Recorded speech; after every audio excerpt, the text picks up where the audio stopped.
ভারতীয় জনতা পার্টি মনোনীত পূর্ব ত্রিপুরা আসনের প্রার্থী কৃতি সিং দেববর্মা এবং পশ্চিম ত্রিপুরা আসনের প্রার্থী বিপ্লব কুমার দেবকে জয়যুক্ত করতে শনিবার প্রদেশ যুব মোর্চার উদ্যোগে রাজধানীর প্যারাডাইস চৌমুহনীতে যুব সংঘনাদ সমাবেশের আয়োজন করা হয়।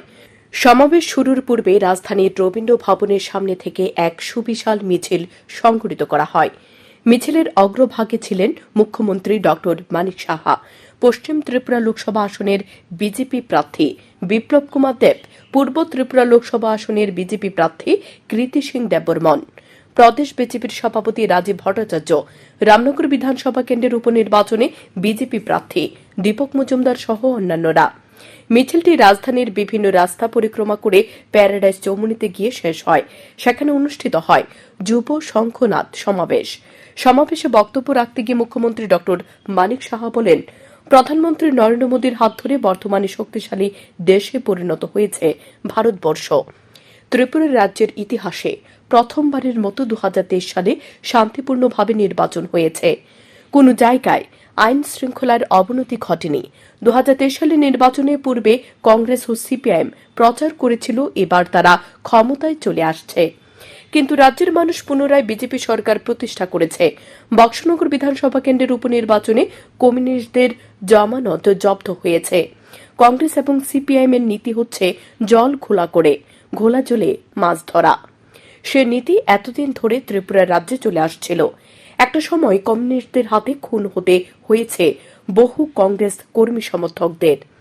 বর্তমানে সে কংগ্রেস ও সিপিআইএম মিলেমিশে একাকার হয়ে গেছে। বর্তমানে তাদের পায়ের নিচে মাটি নেই।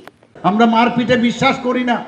তো এতদিন ধরে কংগ্রেস এবং সিপিএম এর যেদের যে চিন্তাধারা, যে সব সময় একটা ঘোলা জল করো আর সেই ঘোলা জলের মধ্যে মাছ ধরার যে নীতি, সেটা এতদিন ধরে চলে আসছিল।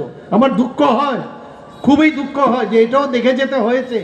কালকে দেখলাম যে কমিউনিস্ট পার্টির সে জিতনবাবু কংগ্রেস ভবনে গিয়ে বসে আছেন। এর আগে সিপিএম এর বন্ধুগণ গিয়ে কংগ্রেসের বন্ধুগণ গিয়ে সিপিএম এর অফিসে গিয়ে বসে আছে। রাজ্যের উন্নয়নে বিশেষ তুলে ধরতে গিয়ে মুখ্যমন্ত্রী বলেন, রাজ্যের স্বাস্থ্য ব্যবস্থার বর্তমানে যথেষ্ট উন্নতি হয়েছে।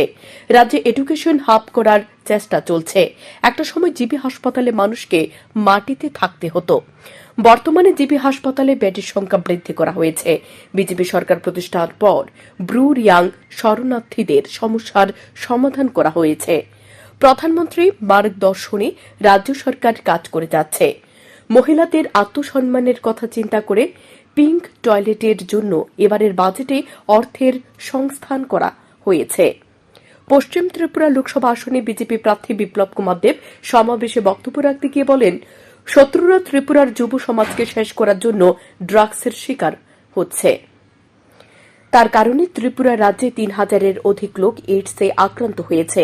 টাকা পয়সা আসে না, টাকা পয়সা আসে যায়, কিন্তু জীবন শেষ হয়ে গেলে কোনো কিছু করা সম্ভব নয়। তাই যুব সমাজকে নেশার করাল গ্রাস থেকে রক্ষা করার জন্য যুব মোর্চার কর্মী সমর্থকদের কাজ করার আহ্বান জানান তিনি।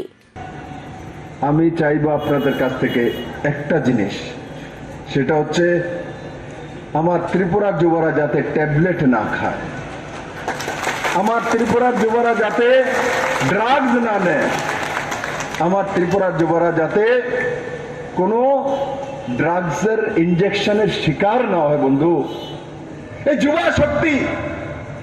যুবা শক্তি দেশ নির্মাণ করে। এই যুবারাই ভারত তৈরি করবে মেরে মিত্র। স্বামী বিবেকানন্দ সেটাই বলেছেন, যুবাদের কাছে সব শক্তি। এই শত্রুরা ত্রিপুরার নজওয়ান এত সুন্দর ছেলে মেয়েদেরকে শেষ করার জন্য এই ড্রাগসের শিকার বানাচ্ছে। আর তার কারণে ত্রিপুরাতে প্রায় 3000-এর কাছাকাছি এইডসে আক্রান্ত হয়েছে মেরে মিত্র। সমাবেশে একাধিক বিধায়ক, প্রদেশ যুব মোর্চার সভাপতি সহ যুব মোর্চার বিভিন্ন স্তরের নেতৃত্ব ও কর্মী সমর্থকরা উপস্থিত ছিলেন। স্যান্দন টিভি।